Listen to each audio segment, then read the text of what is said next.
Лучший способ завести отношения не Тиндер, а бессонница. Ну или история о том, как пацан захотел стать вампиром. Не засыпай ночью, покуда не станешь доволен своим днем. Весьма неплохой образ жизни.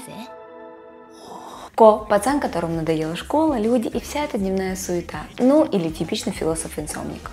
Надзуна – вампирша, которая ломает все шаблоны. Она не загадочная леди с драмой в глазах, а тролль в худи, который шутит так, что ты забываешь бояться ее клыков.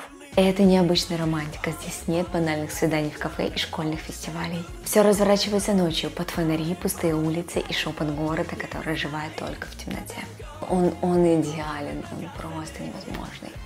Здесь ночь превращается в символ свободы, поиска себя и ответов на вопросы, от которых ты днем только отмахиваешься. Это тайтл – смесь спокойного меланхоличного чила, забавных шуточек, одиночества и желания понять, что вообще значит жить. Так что, если надоели стереотипные сюжеты и хочется цепляющей романтики с горстью философии, это твой тайтл.